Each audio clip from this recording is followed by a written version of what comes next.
To Super Happy Dragon Lucky. The show will begin momentarily.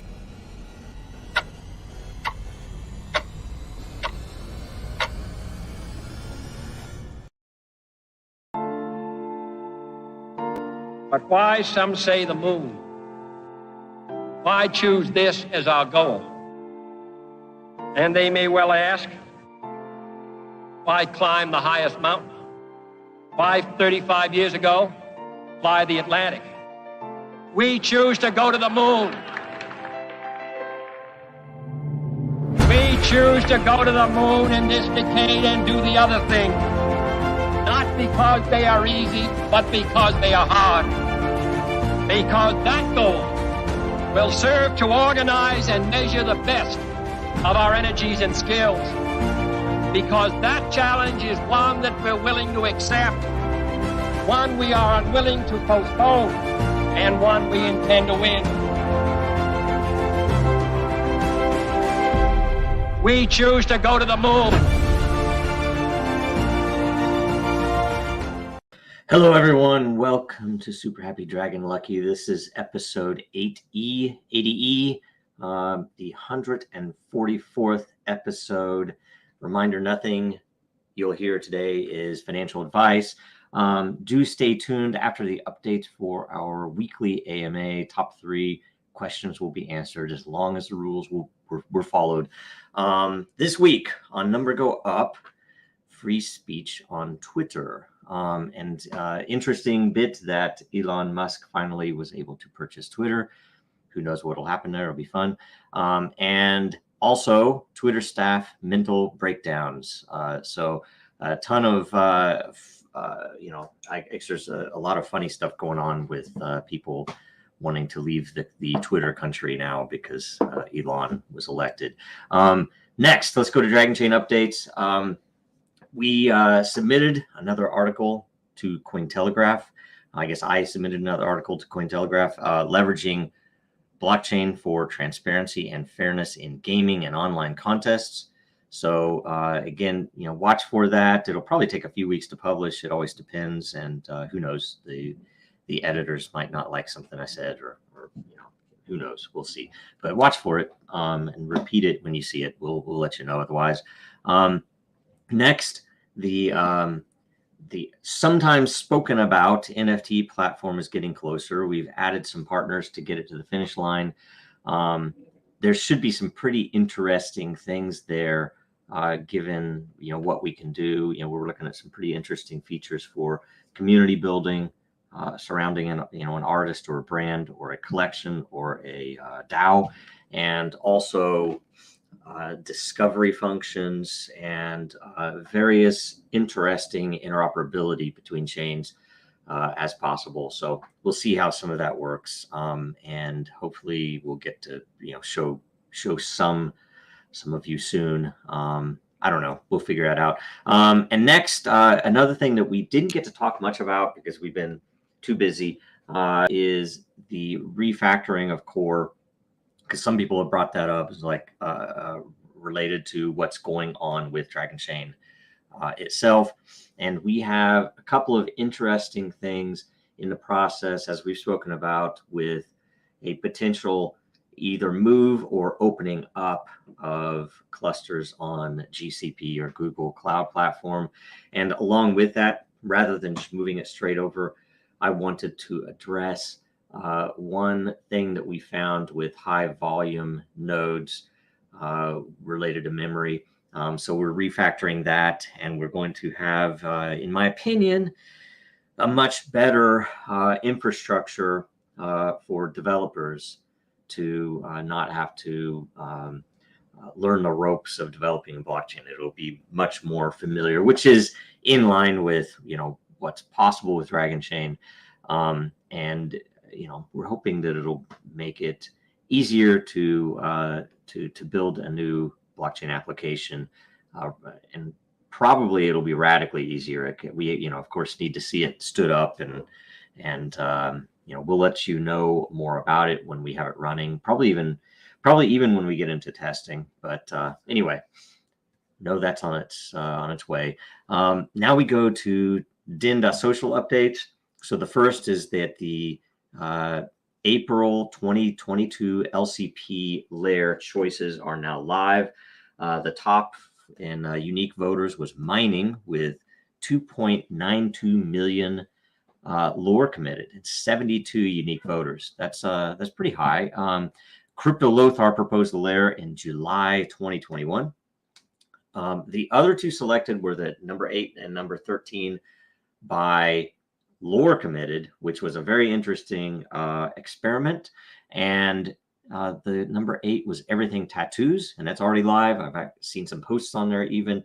711,000 lore committed, 20 unique voters, proposed by Juan Esperanza in July also of 2021. And the number 13 was Science and Tech with 591,000 lore. It's awesome because it's so much lower. And 18 unique voters, proposed by Nguma, the great Nguma, in December of 2021.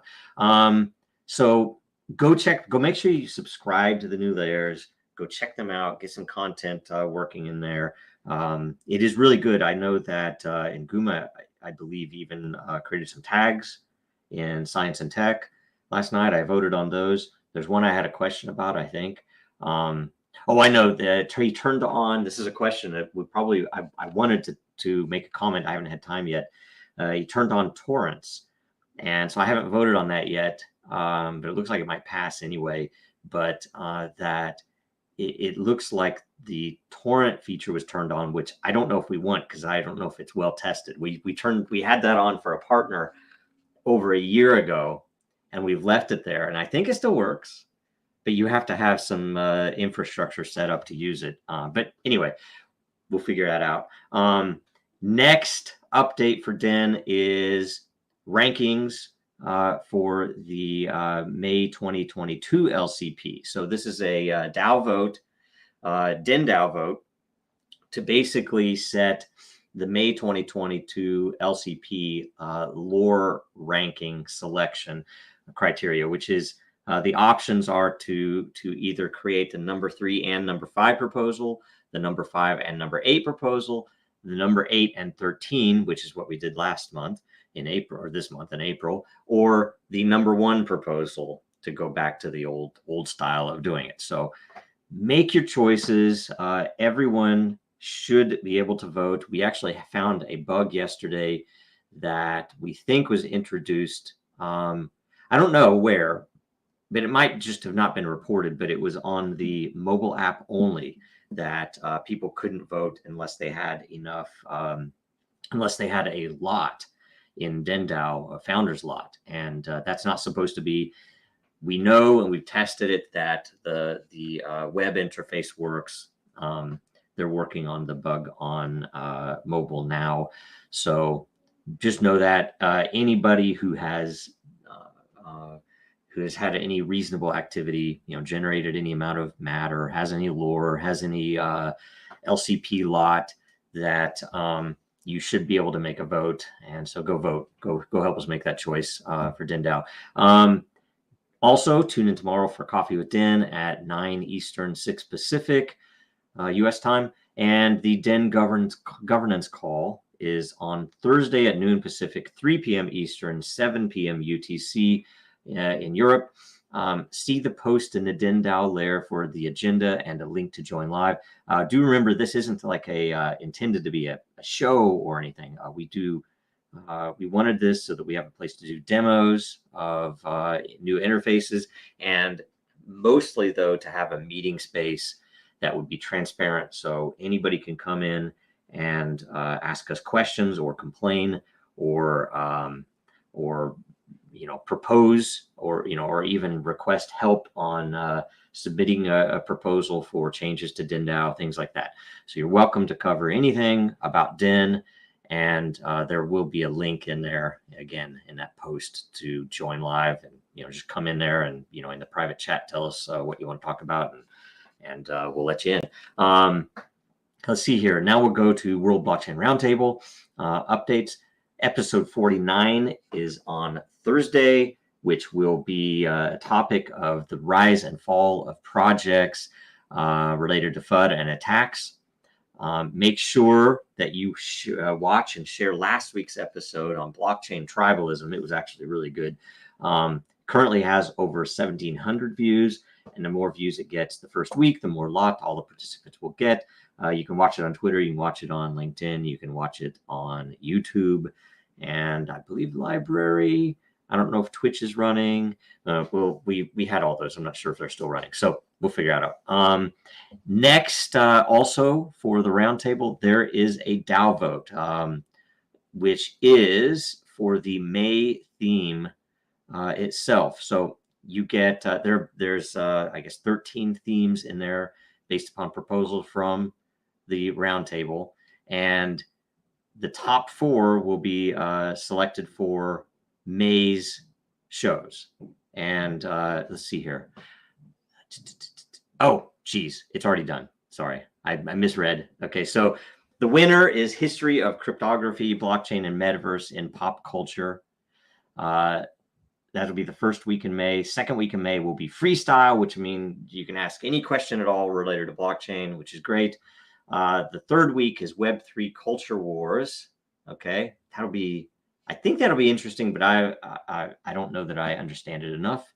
And then the fourth one is Host's Choice, which I still think we have to figure out how to do. That I don't know. I guess we have to decide who's going to be on the show on that fourth week, and then have them declare in the post what they want to talk about. And then people could ask any one of those 4 questions directly to those people. Something like that. We'll figure it out. We'll talk to them. Sometimes it's hard to know who's going to be on the show, and you can't do it last minute because all the questions will be in. Or maybe it would be we could skip questions if we don't want to answer them. We could maybe do that, because then you could ask anything you want, and the more appropriate or cooler the answer might be, maybe it gets selected. I don't know. Maybe we just go down the list. We'll figure it out. We need to talk about it and figure it out. But either way, make sure you watch this Thursday at 3 p.m. UTC. Okay, that's it. That's all the updates. So we're going to do an AMA right after this. Now, more than ever, our data is at risk. Our supply chains are in jeopardy. Our systems are broken, and businesses feel powerless. Dragonchain gives you a different way, a safer way, a better way, and you have power over your data. Dragonchain gives you proof in an untrusted world.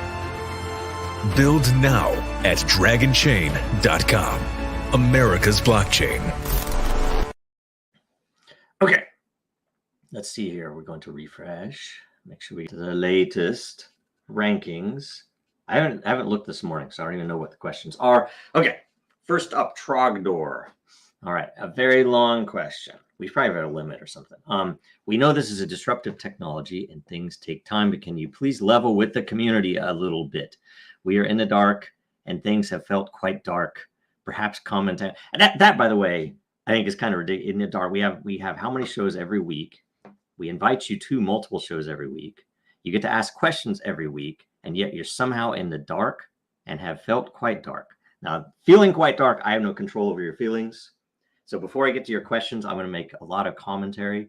And I know it sounds like you're not being negative, so I'm not wanting to attack you at all. But do know that that's why we have these shows. And imagine if we just walked away and said, okay, you guys have at it. You have Telegram. You talk amongst yourselves. Would that be good? Would that be better? I don't know. I mean, because people complain like, why you have these shows? Nobody watches them. Like, well, we don't care. These are not intended to be blockbuster shows. These are intended to give you updates, to give you info when we have it, and to answer questions. So if you feel quite dark, that is all on you guys. Okay. And I don't think most of you do. I think it's a very small, very loud minority of people that don't love the way that I have my beard or other things, right? So whatever. What is your general sentiment with Dragonchain right now? I think it's the best blockchain project in the industry. I think it's the most scalable in the industry. I think it's the most flexible in the industry. I think it's the most appropriately architected, that's not really the best word, architected platform in the industry.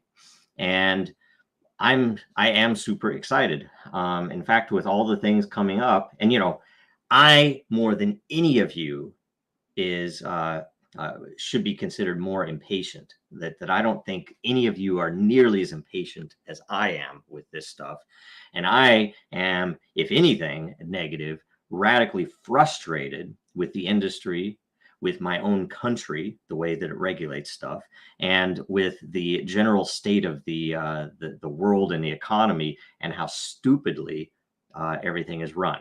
Okay. So we are in a very imperfect situation with markets, that they are not, in my opinion, reflective as they should be. And why is that? It's because they are overly manipulated, because the regulations are unclear. So I do not believe that the crypto world has at the present time a real free market economy, because as an example, I can't even access but one major crypto exchange in the state that I live in, right? And you think about that. This is in Seattle, and yet there are multiple crypto exchanges that I just can't join because I'm in Seattle, right? It's ridiculous. And yes, there are DEXs, but they are radically inefficient, because Ethereum architecture is it is brilliant, but it has a lot of flaws, as we all know, with the fees. I mean, you imagine if it didn't have some of the flaws and the things that they aren't even going to fix with the fee structures, that a DEX would be more valuable, would be more efficient. As it is right now, you have that huge hurdle with the DEX, so you can't do things there. Anyway, we could go on forever and ever about this, but general sentiment, we have so many exciting things happening that it's, I think if you guys knew what was all going on, you'd all be happy, and you'd all be very excited, anticipating what's happening. However, all of those things can't be controlled. And the reason that you might have less info now than you would have had if this were in 2018 is because we've learned from our mistakes that sometimes letting people know things too early can cause problems, because, as you well know, whether or not you would consider this blaming the community, the fact that some in the community have stalked people that we're working with has not been a positive contribution to our adoption. So we don't do that now. And there have also been mistakes by staff, as in recent on LinkedIn and things like that. And I've addressed that in the chat and on Twitter. And hopefully that was a reasonable bit of information that I passed along. We have a company, and with employees, we can't do some things, and I'm not going to do some things, but crazy things are possible. Amazing things are possible.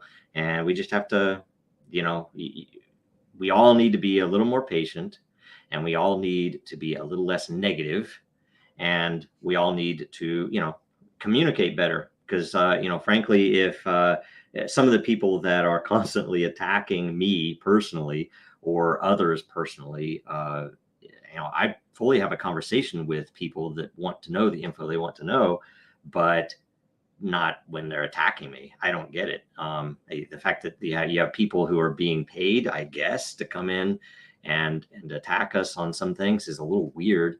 But anyway, so yes, I'm excited.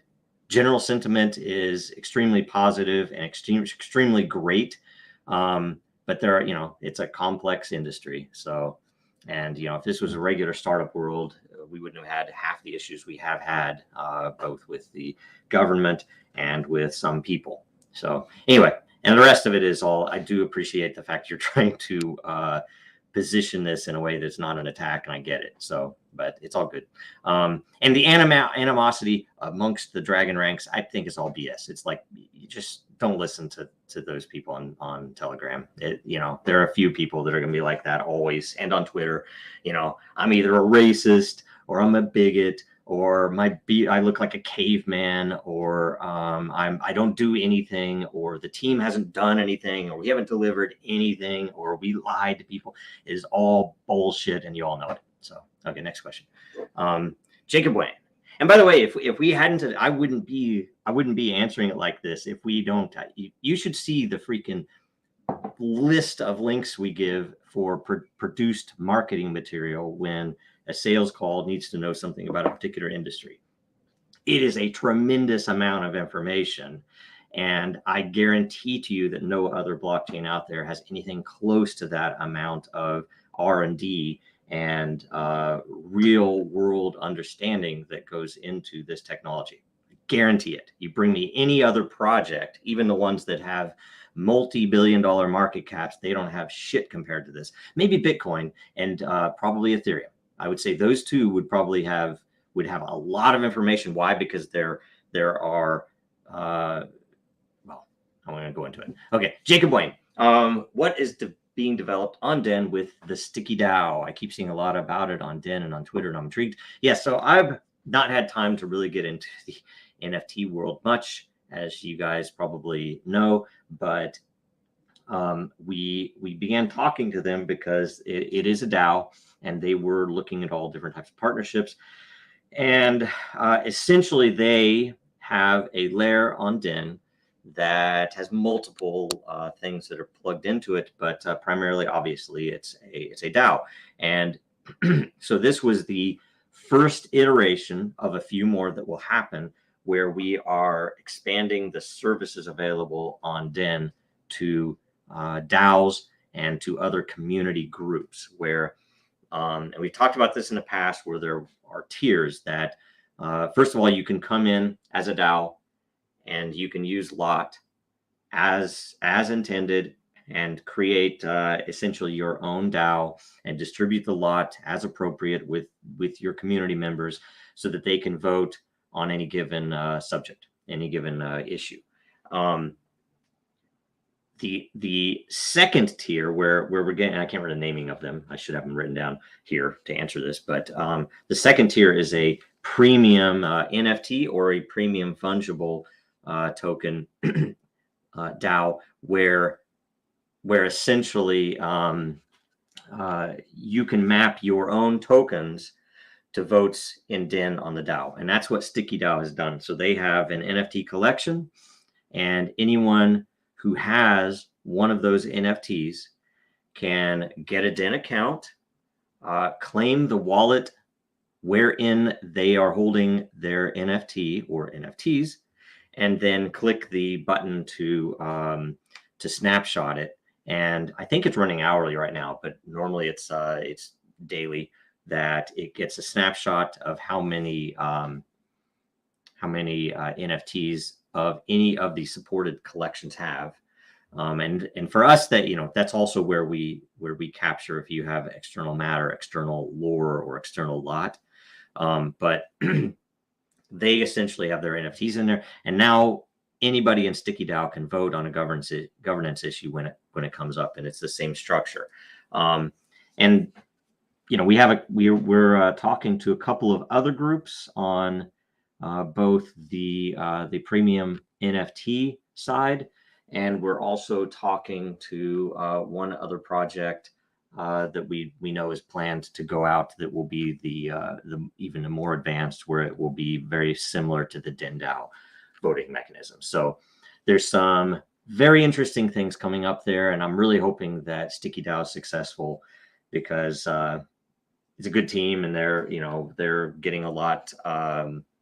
They're doing a lot of really cool things, including some things that we hadn't considered, but we are now going to consider, which related to even incentivizing or rewarding people for voting in the DAO, to get people in there and helping make that decision, and helping make the decision fast. And I think we've kind of I've talked to a few different people about how we might do something similar to reward people for voting separately, just as an added loyalty thing. But anyway, either something with lore farming, or even something with if you look at the white paper on the sweat equity section, there's some things in there that might apply, and that would be pretty cool. That's just a little hint. Let's see here. Next, Crypto Curious. The big announcement at the Bitcoin conference was about Lightning being adopted for payments, essentially doing what most cryptos promised. Could you share your thoughts on the impact of Lightning Network and impacts it may have on the industry? For all I should get into my Lightning Network mode here and talk like this maybe. But the thing about Lightning Network, I was never the hugest proponent because there is a decent amount of centralization. There were some inefficiencies, which I hope have been worked out because I've not been paying attention to the technical side of that for a while. But that they, how do I say this? At the same time, they were arguing that this was a while ago when there was the fork, but some of the politics around big block versus small block and how Lightning would solve it were very much not, they were not engineering arguments. So I never really had much affinity to Lightning Network. Now, I'm happy if they can make it work. It's already, Bitcoin itself already has lower fees than Ethereum. So that's something pretty amazing to say. And yet, I don't know if I would trust Lightning Network just from what I know about it, but that's because you have to set up the channels and you have to put money in there. And not that there are security issues, but that it's definitely a centralization question for me. So I don't know. I might not be the best person to ask though. So anyway, I don't know if that's a great answer. And the last one, I did see this and it was a repost from, I think, the week before. So I will answer it. We can't credit it. Unless you ask it again next week and it gets ranked up high enough, then we can credit it and point to last week's answer, maybe. I don't have the perfect answer anyway, but how much of a smart contract orchestration and interoperability is standardized with EIP 2535 Diamond's proposal? And I did look at it, right? And it's interesting to me because you could already do some level of smart contract orchestration on Ethereum, right? Directly. The issue was always scalability. So it's the platform's scalability itself that was the issue with a real orchestration model that, if you did orchestration, it exists out there, like say with NFT sales where contracts are interacting with each other. That's essentially an orchestration. However, it has to be extremely simple. There's not a lot of advanced processing you can do, which for an enterprise, an orchestration would need to be able to do have a lot of flexibility on what can be processed and how. So I don't think it's workable on Ethereum as it is now. Now, maybe if they went with staking, but I think we've heard now, who knows, that their intent and their expectation is to not fix the issues with the fees and the fee market. So I still think that even if it's more efficient, that it won't be economically efficient enough to actually be a realistic thing. So if they are doing some level of this, if they are standardizing some level of this, it's still going to be within those constraints. So this is why you need a scalable blockchain. And this is why you need to have the flexibility to control for any given contract or any given use case where you want to put your decentralization. Most businesses don't care about an absolutist form of decentralization where everything is decentralized. Even in a case of anti-censorship, that what you would want then is for that content to be absolutely decentralized, but the viewing of the content doesn't need to be decentralized. The various processing doesn't need to be centralized. Even if there's a reward system, it wouldn't have to be decentralized. So the beauty of Dragonchain is that you get to select that, and yet all of those intermediary transactions, even if the processing is centralized, the proof is always decentralized. So that's some interesting thing about this, that I think that it doesn't answer what I would need if I were seriously looking at Ethereum to do some of the things that I know that enterprises do. So anyway, that is it for the questions. Let's see here. We have the merch. Again, this is the last week for hoodies. So hoodies-2022 to get 10% off any of the hoodies in the entire store, including the JoJo ones, the Den ones. There's a whole set of them. I think there's a metal one. There's a banana one. So go there, buy that. There's some other cool merch. I think we might have some other things coming up soon at some point. Also, watch us again next Tuesday, same time. Make sure you follow Dragonchain, Real Denizens, and JoJo Row, Twitter, LinkedIn, wherever else, Den especially. And like, comment, and share. And have a good week. See you in a couple days.